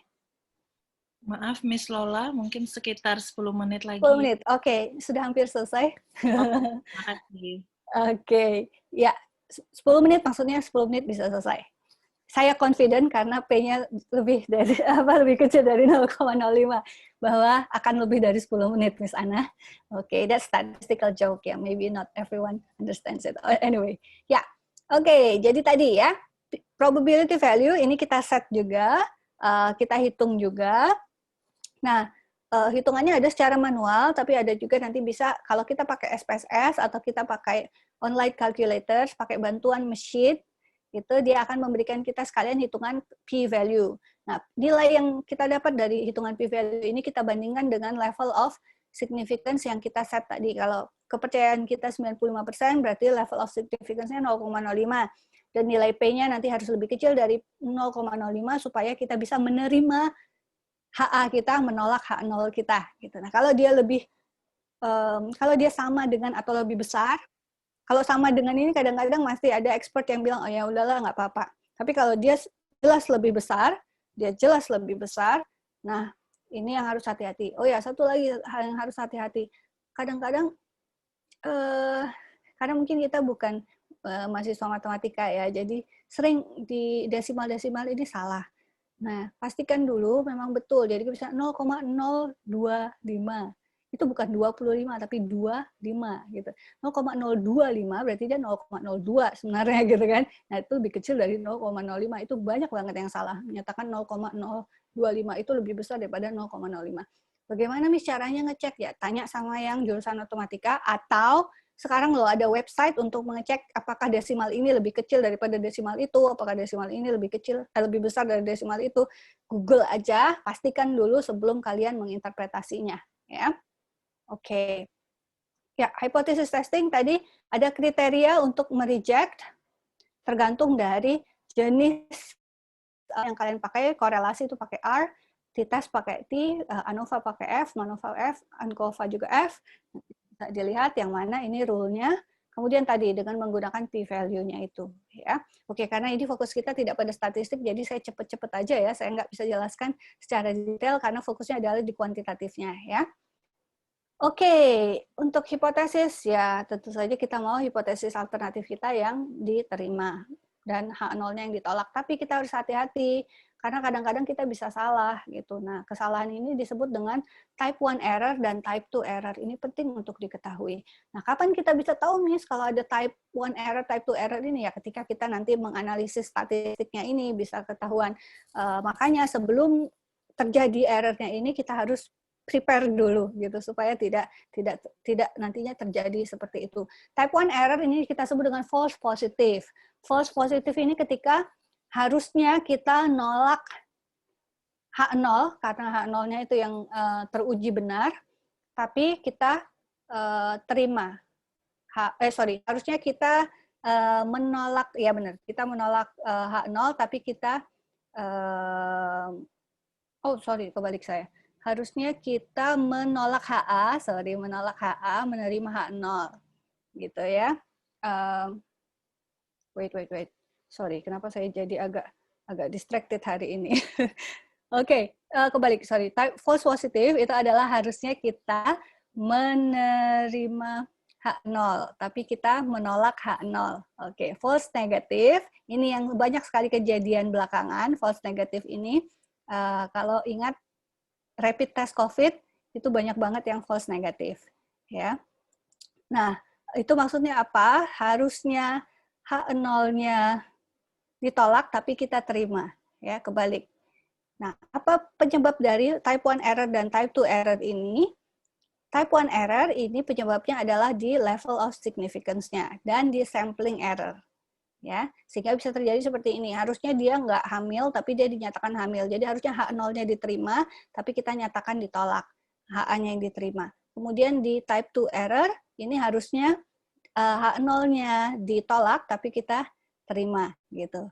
Oke, type 2 error ini karena sampling size-nya. Jadi sampling size-nya ini kurang banyak. Sampling size yang kecil itu bisa sekali menyebabkan type 2 error. Kemudian power estimation kita kurang terlalu tepat, dan sampling kita ini sangat high variability. Jadi dia sangat-sangat majemuk sekali. Itu akan memungkinkan terjadi type 2 error, di mana harusnya dia positif, tapi kita terima sebagai negatif. Nah, terbalik dengan type 1 tadi, yang harusnya dia negatif, tapi kita terima secara positif. Ya. Oke, that's type 1 and type 2 error. Bagaimana cara menghindarinya? Nah, memang ini agak susah-susah gampang, ya. Tetapi yang dianjurkan oleh para experts untuk quantitative research dan untuk statistik adalah tadi dengan cara sangat-sangat berhati-hati ketika menentukan atau menyeleksi sampelnya. Makanya ini juga sering saya beritahu ke mahasiswa yang sedang skripsi dan juga di mata kuliah kuanti. Sampling ini kita nggak bisa sembrono, baik dari pemilihan jumlahnya maupun juga dari karakteristiknya. Gitu. Kenapa? Karena nanti dia akan berpengaruh pada type 1 error dan juga bisa jadi nanti ke type 2 error dan bisa dua-duanya, gitu ya. Oke, sehingga salah satu caranya adalah mencari sampel dengan hati-hati dan juga tadi sampel size-nya ini nggak terlalu kecil. Sampel size-nya ini nggak terlalu kecil. Ya, oke. Kemudian level of significance juga penting. Makanya banyak yang pakai 95. Kenapa 95 itu di tengah-tengah ya? Dia tidak terlalu memberikan room yang terlalu besar untuk error seperti 90. atau dia juga nggak terlalu pede nggak terlalu kepedean seperti 99 gitu. Karena ketika 99 tidak signifikan, bisa jadi di 95 dia signifikan gitu ya. Oke. Alright. Nah, dari p-value tadi, p-value ini hanya memberitahu kita tentang level of significance gitu, tentang significance-nya yang sebenarnya berkaitan dengan jumlah sampel. Semakin besar jumlah sampelnya, semakin normal distribusi data kita, semakin mungkin pula hasilnya signifikan. Tapi apakah hasil yang signifikan ini juga otomatis menyatakan bahwa ada pengaruh atau korelasi atau hubungan yang kuat misalnya dari variabel? Belum tentu gitu. Sehingga sekarang experts itu banyak yang menggunakan salah satu indikator selain p-value, yaitu effect size. Terutama sekali ini untuk yang eksperimental, untuk mengetahui apakah perbedaan dari dua grup ini memang kuat atau tidak. Itu ada penghitungan yang namanya effect size. Ya. Nah, effect size ini dia menambahkan interpretasi kita selain menggunakan p-value. Ya, p-value tadi yang umum, p-value yang signifikan itu memberitahu kita bahwa intervensi kita, bahwa eksperimen kita ini works out gitu. Cuman itu aja, karena ada perbedaan yang signifikan gitu. Tapi effect size ini akan memberitahu kita seberapa banyak ini works out-nya ini, apakah biasa aja, low, ataukah medium, ataukah besar efeknya, ya. Oke. Nah, significance test tadi dia sangat tergantung pada sample size. Jadi semakin besar sample size kita, semakin kemungkinan juga hasilnya signifikan. Tapi effect size ini tidak tergantung dari jumlah sampel, dari jumlah sampelnya, ya. Oke, and then ini sedikit saja akan saya tunjukkan untuk menggunakan penghitungan yang bukan manual, ya, tidak menggunakan penghitungan yang manual. Bisa gunakan Excel, itu paling klasik, bisa menggunakan SPSS, bisa juga menggunakan online calculators. Ini saya suka banget pakai online calculators, kenapa? Karena cepat dan gampang, ya. Kalau pakai SPSS itu kan harus diinstal dulu, tapi pakai SPSS ini akan berguna sekali ketika data kalian besar dan banyak fitur-fitur yang mau kalian gunakan di situ. Oke, saya coba share websitenya salah satu ya, untuk bisa kalian lihat. Ini salah satu online calculator favorit saya, yaitu Social Science Statistics. Ini ada descriptive statistics-nya. Nah, macam-macam. Kemudian ada juga kalkulator yang untuk lainnya, ada t-test, ada ANOVA, ada z-score, korelasi, ada juga mau cari p-value tadi, bisa juga. Banyak ya. Oke, dan di sini kalau kalian bingung mau pakai apa ya gitu ya. Oke, bisa tanya di sini, bisa cari tahu di sini. Datanya dalam bentuk interval misalnya atau rasio, data bentuk tes. Saya mau cari differences between populasi, mau cari perbedaan antara population atau sampel atau group ya. Satu sampel aja kah atau dua sampel atau dua grup di sampel, dua misalnya. Oke, nah apakah desainnya itu independen atau repeated? Independen, misalnya. Dua sampel ataukah dua treatment ataukah lebih dari dua treatment? Dua aja. Oke, bisa pakai t-test jawabannya. Bisa pakai t-test. Kalau non-parametriknya pakai yang disebut dengan Mann, Whitney, Yu. Oke, things like that. Ya. Kemudian ada lagi, ini kalau mau cari effect size, ini ada kalkulatornya banyak banget. Dan ada misalnya ini computation effect size untuk dependent, independent t-test. Nah, ini bisa tinggal dimasukkan aja jumlah-jumlahnya. Oke, and then the other one, kalau mau cari, ini mau cari population proportion, mau cari sample size untuk survei, bisa pakai ini. Apalagi banyak banget, sebenarnya bagus-bagus. Mau menghitung normalitas, nah ini juga bagus. Mau menghitung normalitas bisa di sini misalnya. Oke, a lot of resources nowadays ya. Nggak usah takut, banyak banget. Kalau nggak bisa pakai SPSS ini banyak banget ininya apa? Banyak banget alternatifnya ya. Oke, saya juga mau tunjukkan ini beberapa jurnal yang bisa kalian lihat untuk melihat desain-desain kuantitatif. Jurnal-jurnal ini bagus sekali, free juga, bisa di-download ya. Oke, ya saya kembali ke sharing materinya untuk saya penutup. Alright, wrapping up. Jadi untuk mengetahui mengenai penelitian kuantitatif, pertama kali kita harus mengetahui dulu paradigmanya. Setelah mengetahui paradigma, bagaimana kita melihat sebuah pengetahuan, sebuah data, atau sebuah fenomena, sebuah permasalahan di situ, kita bisa memutuskan langkah berikutnya, yaitu apa yang harus kita lakukan supaya bisa menginvestigasi problems, phenomenon, case tersebut dengan tepat. Ya, dan juga ketika mengetahui paradigma kuantitatif, itu bukan berarti kita menyepelekan paradigma yang lain, yaitu untuk kualitatif atau untuk mixed method. Ya. Oke, dan juga ketika mempelajari kuantitatif, kita tahu ada dua jenis besar desain, yaitu intervensi dan non-intervensi, sehingga pada akhirnya kesalahpahaman yang banyak sekali terjadi bahwa korelasi itu sama dengan sebab dan akibat, things like that, itu tidak akan terjadi ketika kalian sudah benar-benar memahami konsep-konsep dasar dari penelitian kuantitatif, things like that. Ya, oke. Ini ada useful resources yang bisa kalian cek nanti di website ini juga banyak banget yang bagus-bagus tentang penelitian kuantitatif dasar. Kemudian semoga saya tepat waktu untuk menyampaikan materinya. Banyak banget sebenarnya, jadi saya nggak bisa jelaskan satu-satu tentu saja.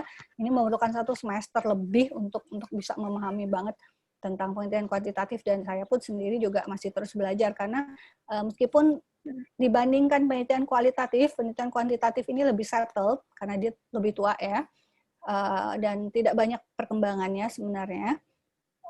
Tapi tetap saja selalu ada hal yang baru setiap tahun, sehingga saya pun juga terus ngupdate apa saja yang terbaru. Jadi kalau ada yang ngambil mata kuliah saya dulu di tahun 2016 mungkin agak beda dengan tahun berikutnya, karena setiap tahun tuh pasti ada aja yang berubah gitu ya. Jadi memang bagus juga kalau kalian berminat, kalau memang diperlukan untuk skripsinya, itu selalu diupdate untuk kondisi yang terakhir.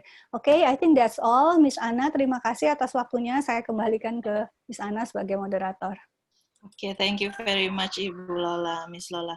Ya, nanti kalau ada yang ingin bertanya langsung dengan Miss Lola, silahkan dinyalakan mikrofonnya, disebutkan namanya ya. Sementara menunggu, saya akan bacakan ini, Miss Lola, pertanyaan yang ada di chat box. Excuse me, ma'am. My name is Alia, and I want to ask a question. When we read research paper or journal, we usually find data analysis section. What exactly the researcher do in the data analysis section in survey research, and what they put in there? Survey research, oke, ya tergantung gitu. Jadi bagian analisis itu akan tergantung dari tentu saja research questions-nya ya. Dia mau mencari apa di situ gitu. Apakah dia mau mencari secara umum tendensinya? Kalau secara umum ada namanya central tendency ya, yang pakai mean, median, mode itu. Nah, ataukah dia juga ada juga peneliti survei yang going a bit beyond, hanya mendeskripsikan gitu, misalnya sekian persen kategorisasinya, biasanya dibikin pie charts atau itu ya, diagram batang gitu-gitu untuk menunjukkan proporsi, kita menyebutnya proporsi, menunjukkan proporsi. Tapi ada juga yang agak sedikit dia taking a step ahead, dia mau memberikan sedikit aja komparasi gitu. Jadi dibandingkan antar grup dengan inferential statistics.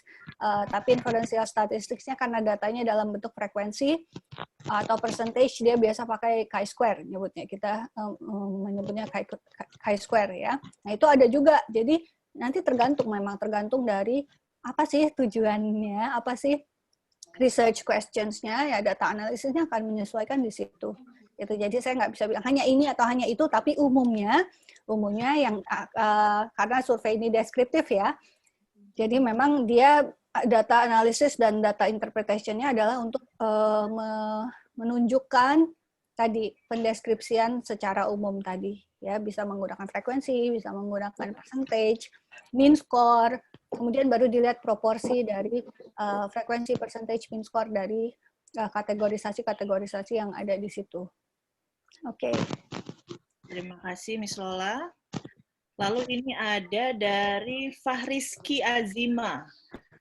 Apakah penelitian yang memakai deskriptif statistik tidak perlu memakai hipotesis? Karena dia meneliti ini kuantitatif content analysis dan memakai frekuensi and percentage sebagai analisisnya.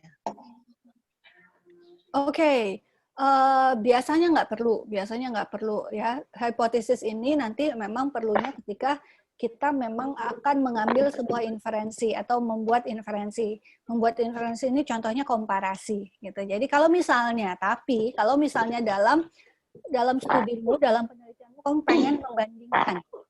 pengen membandingkan gitu ya antara satu grup kategori dengan grup kategori yang lainnya. Itu ada inferensinya dan itu ada hipotesisnya gitu. Jadi kalau sampai ke situ ya berarti buat hipotesis. Tapi kalau nggak sampai ke situ, cuma mau menggambarkan ada kategori ini dan ini, kategori ini sekian persen, itu sekian persen, ini sekian persen, that's it. Deskripsi aja, ya. Kemudian dibikin pie charts-nya atau bar charts-nya itu ya perlu pakai hipotesis. Tapi kalau misalnya kamu mau membandingkan antara ada perbandingan signifikan nggak antara satu kategori dengan kategori yang lainnya, nah itu perlu hipotesis karena sudah mengarah ke arah significant difference tadi, ya. Jadi, kalau yang seperti itu berarti harus dibuatkan hipotesis juga, ya. Ya, terima kasih, Miss Lola. Selanjutnya dari Rahmiatul Jannah. Pertanyaannya adalah, in research questionnaires, there is usually some demographic information. My question is, do we have to describe and link every demographic information, for example, class, age, in our findings or results, even though they are not included in our research questions? Well, ini untuk apa? Sekarang tujuannya untuk apa gitu. Misalnya, biasanya demographic questions itu membantu kita untuk memberi konteks gitu. Nanti dia akan membantu untuk menjelaskan di bagian interpretation dan discussion gitu.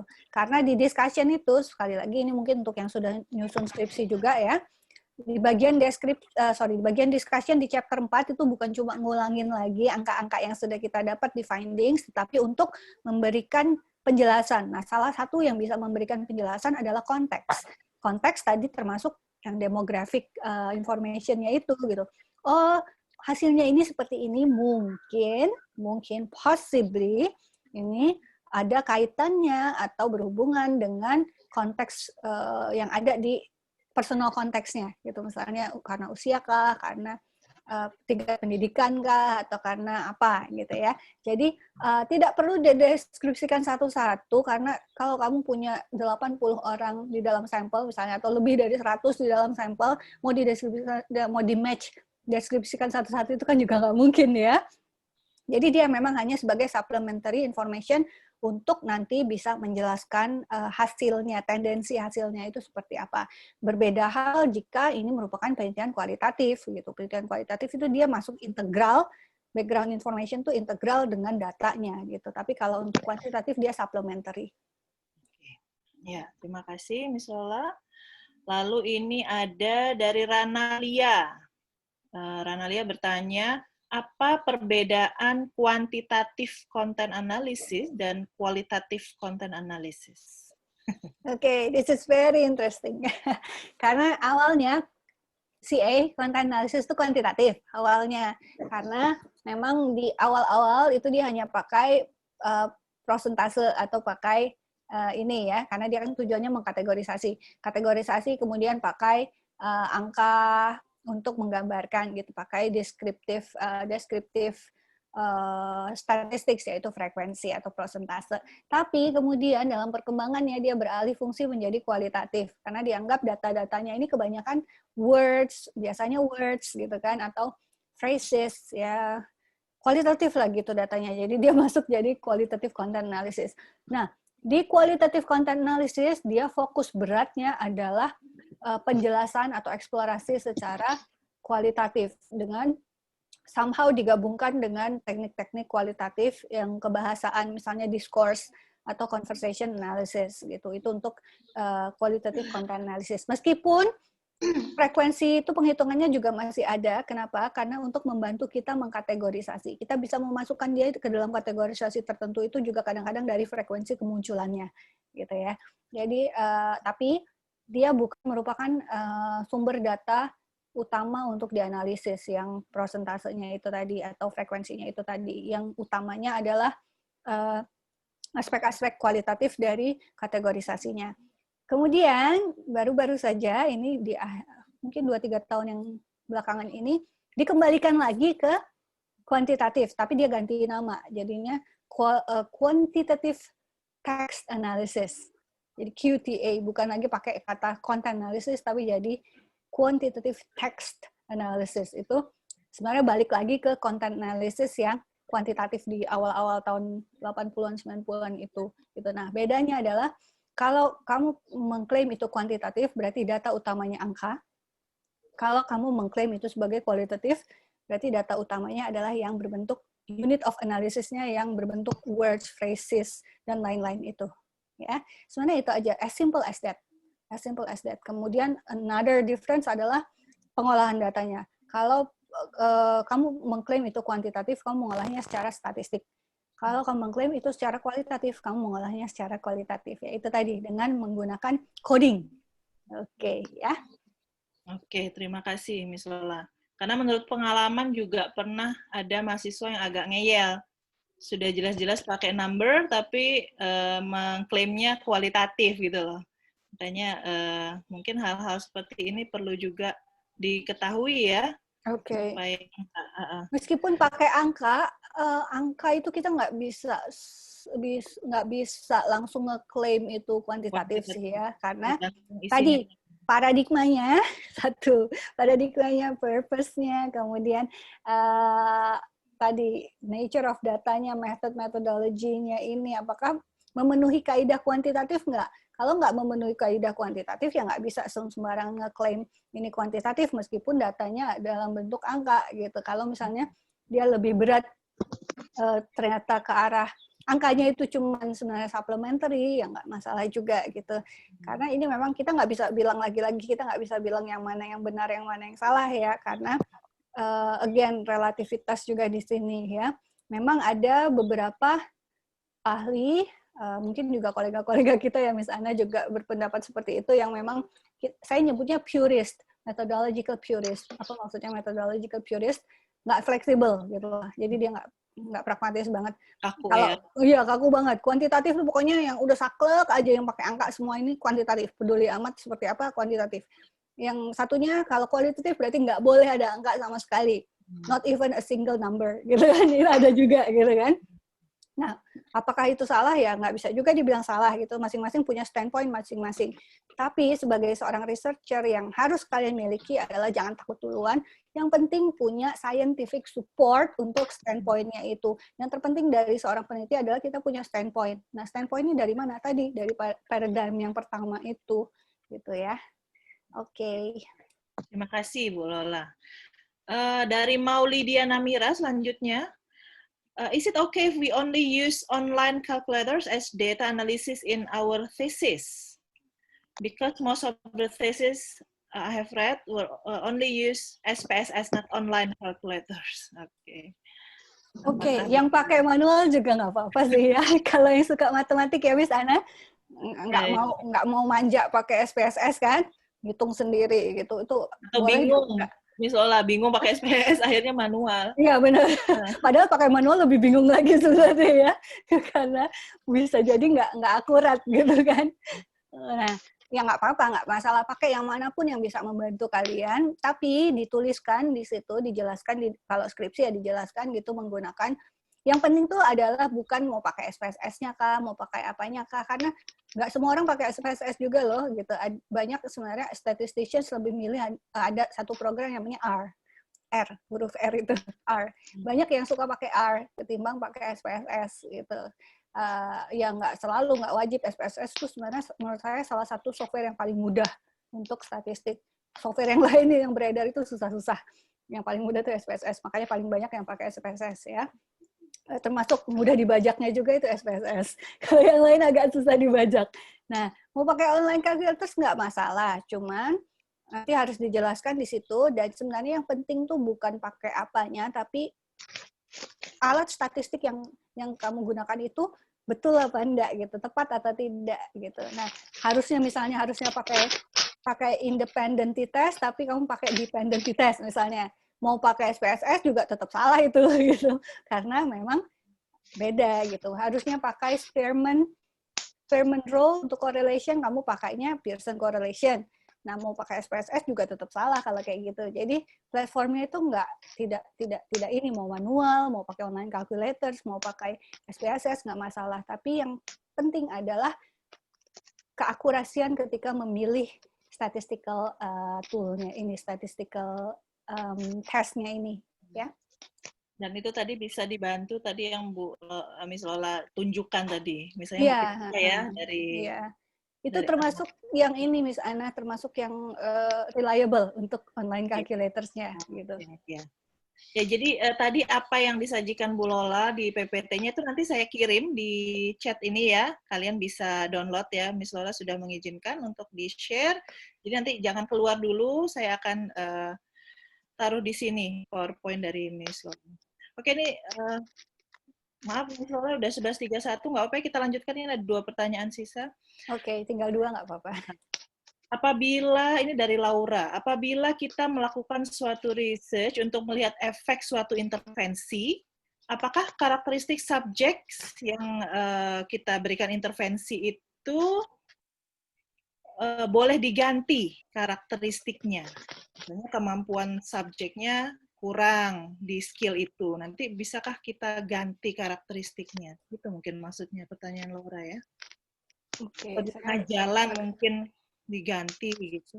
Agak kurang jelas saya dengan maksudnya mengganti karakteristik ini, karena balik lagi meneliti itu tadi paradigma ya, kita balik lagi, meneliti itu kan bukan a matter of convenience, bukan yang penting jadi gitu, tapi meneliti itu dari awalnya kita melihat ada permasalahan dan kita mau menjadi solusi dari permasalahan ini, yaitu dengan secara ilmiah memberikan investigasi secara ilmiah, yaitu yang disebut dengan penelitian gitu.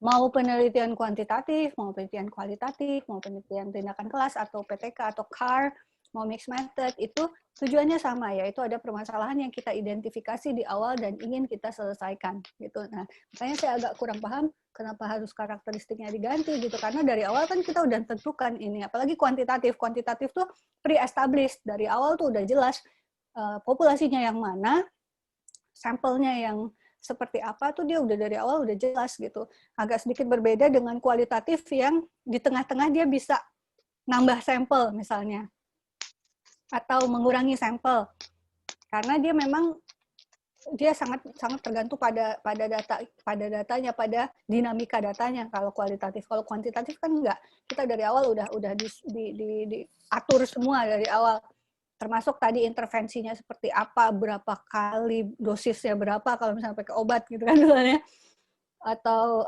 things like that gitu. Jadi a question of mengganti karakteristik itu I don't get it gitu untuk kuantitatif, karena memang di awal tuh udah harus kita tentukan gitu. Jadi sebelum, kalaupun mau diganti karena masalah ada beberapa mungkin masalah teknis ya atau halangan gitu, misalnya rencananya tuh mau di sekolah ini gitu, tapi ternyata begitu ke sekolah itu nggak dibolehin untuk meneliti di situ gitu misalnya. Nah gitu mau nggak mau kan harus ganti gitu. Tapi menggantinya pun juga usahakan tidak, kalau memang variabel yang mau diteliti itu variabel apa, usahakan memang variabel itu juga bisa diteliti di populasi penggantinya tersebut gitu, atau sekalian ya udah ganti lagi sesuai dengan populasi atau targetnya yang lain itu gitu. Jadi tidak di tengah-tengah terus kayak tadi Miss Ana bilang konteksnya kok sudah lihat-lihat di sini sudah pretest misalnya, terus kok kayaknya kemampuannya nggak cocok ya, terus mau saya ganti tengah-tengah, itu nggak bisa. Kalau kuantitatif dia nggak bisa kayak gitu. Kalau kualitatif mungkin masih bisa. Oh ini kayaknya lain deh, nggak cocok ini dia di interview 2 kali, datanya kayaknya nggak sesuai, ya udah pindah cari responden lain gitu. Itu bisa kalau di kualitatif gitu kan, karena dia lebih fleksibel. Tapi kalau kuantitatif nggak bisa. Dan ini kalau ditulis oleh Laura, ini subjeknya kurang atau lacking in that skill. Jadi maksudnya Nggak bisa, nggak tidak. bisa. Tapi kalau intervensi memang nggak apa-apa ya sebenarnya Miss Lola ya untuk subjek, untuk peserta didik yang kurang di sini mau Justru memang seperti kita itu kan. nyarinya yang kurang Iya. gitu kan.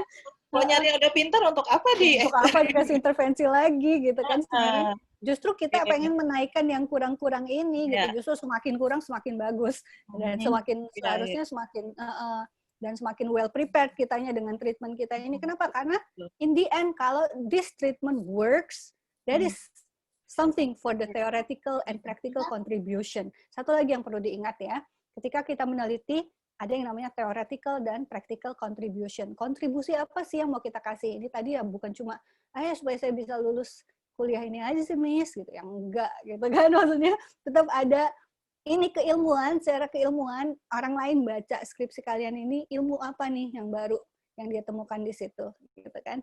Kemudian, guru-guru, misalnya tentang pendidikan, guru-guru yang baca, siswa-siswa yang baca, mahasiswa yang baca, junior kalian yang baca, ini bisa pakai hasil penelitiannya ini nggak nanti ketika mereka praktik mengajar atau things like that gitu. Jadi aspek-aspek itu juga perlu dipertimbangkan ya. Ya, terima kasih Miss Lola. Semoga jelas ya Laura.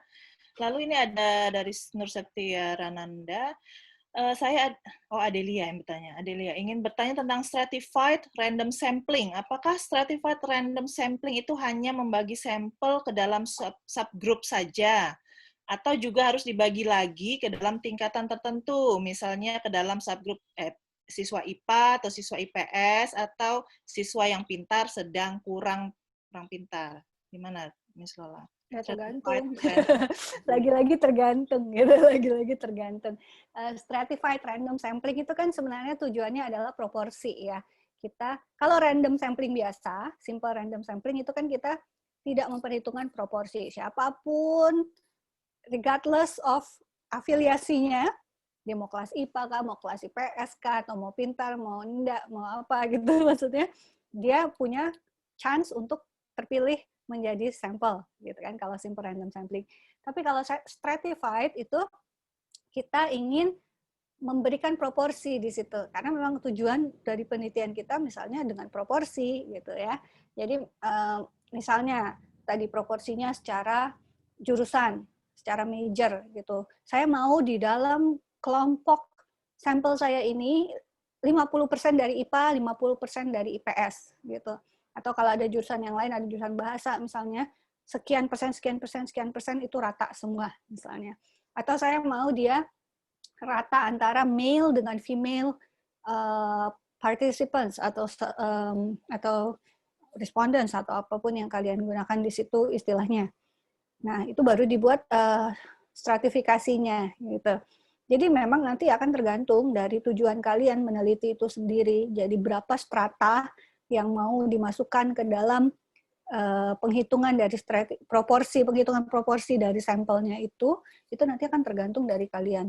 Jadi saya nggak bisa jawab benar-benar fix di sini. Kenapa? Karena ya itu tadi dia bergantung dari your purpose of research, your research purposes, dan juga dari hipotesisnya. Kalau ada pakai hipotesis misalnya, itu akan tergantung dari situ.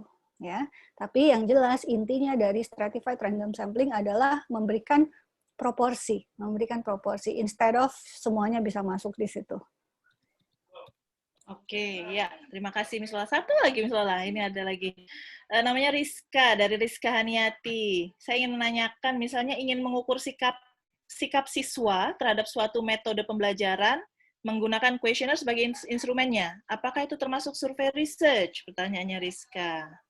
Ya, tergantung.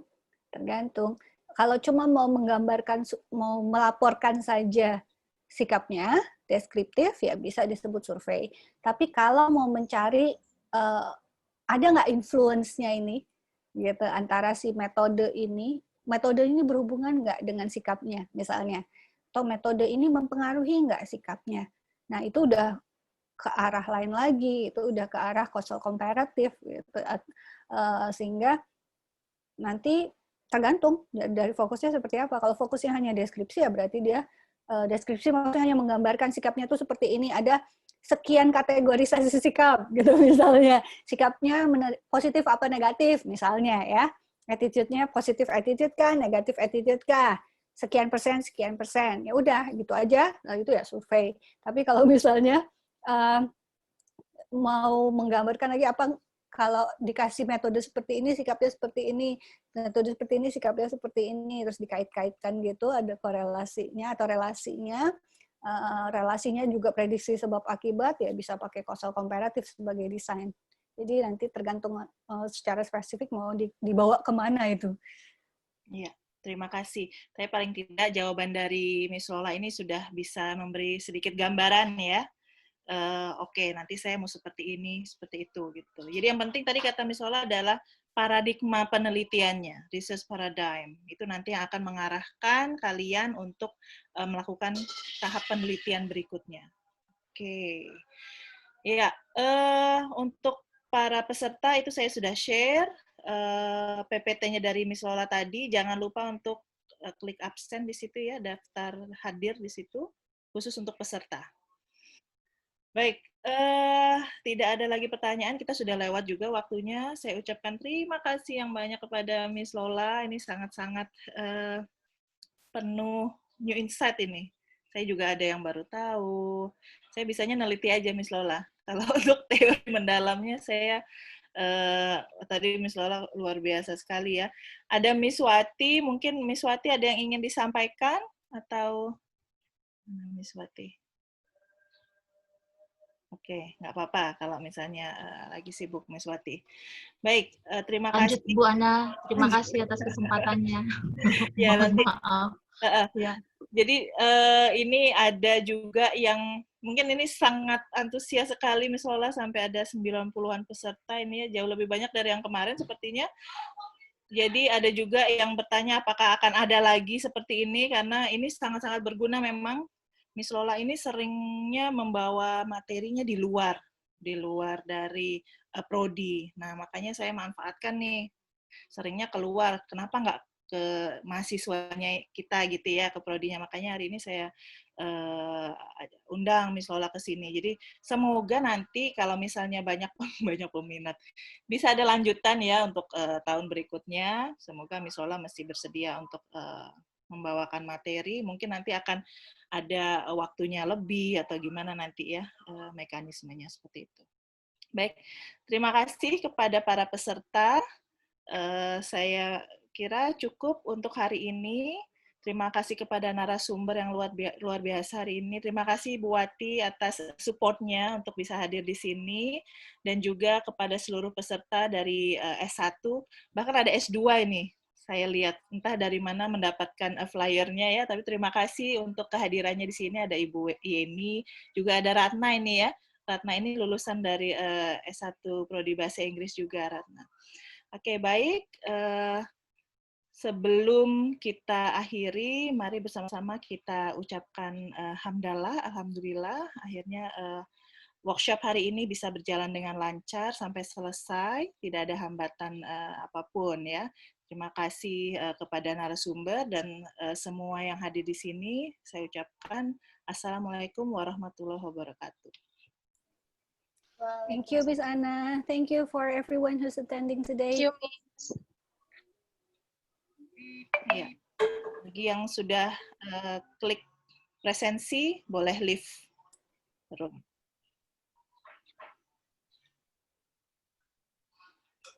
Oh iya, ya Allah, lupa saya lupa untuk ini ya. Jangan leave dulu katanya Mas Marwan.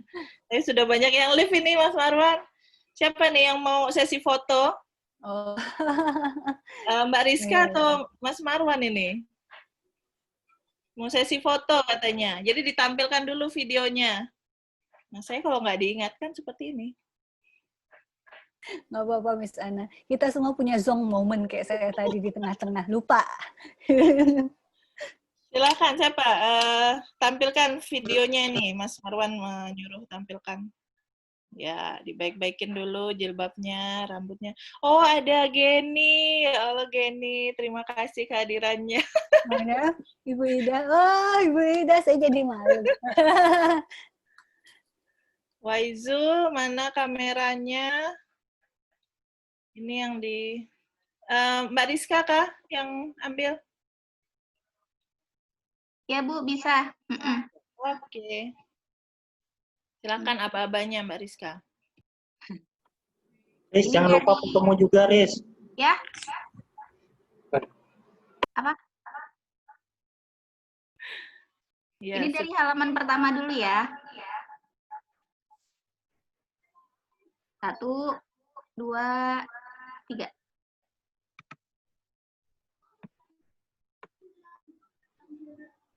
Oke. Sudah sekali aja. Belum. Bentar. sebelahan ya Geni ya. Ini sebelahan kita. Halaman 2. 1, 2, 3. Belum. Masih ada yang belum muncul ini. 1, 2, Medina belum. Oke. Ya, 1, 2, 3.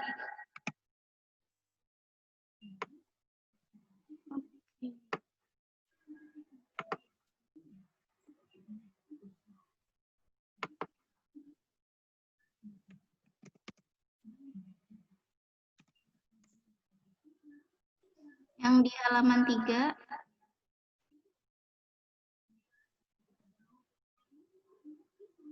Oke, 1, 2, belum.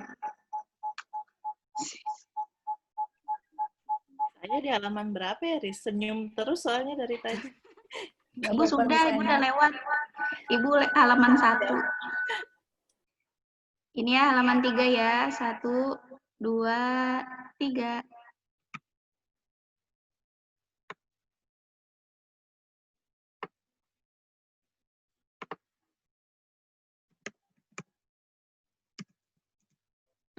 Oke, sip. Oke, thank you Udah, Kakak ya? Rizka. Oh iya, Ya, terima kasih sama-sama, kepada Ibu. Terima panitia kasih, nih. Bu. Mas Marwan, Mbak Rizka, terima kasih. Ada lagi nggak panitia yang lain? Nggak ada ya? Gini panitia. Gini. Saya tuh nggak lihat tadi, jadi terima kasih kepada Ibu Dr. Ida Wardani untuk bisa hadir.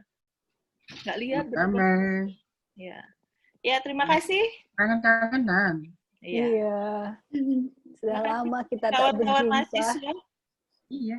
Saya ikuti kata-kata Bu Desi ya, kawan-kawan mahasiswa. Boleh live Zoom-nya. biar nggak berasa tua ya. Ya. Karena kawan-kawan terus. Oke. Makasih ya Bu Lola. Thank you Rizka, thank you Marwan, thank you Bu Oke. Ida.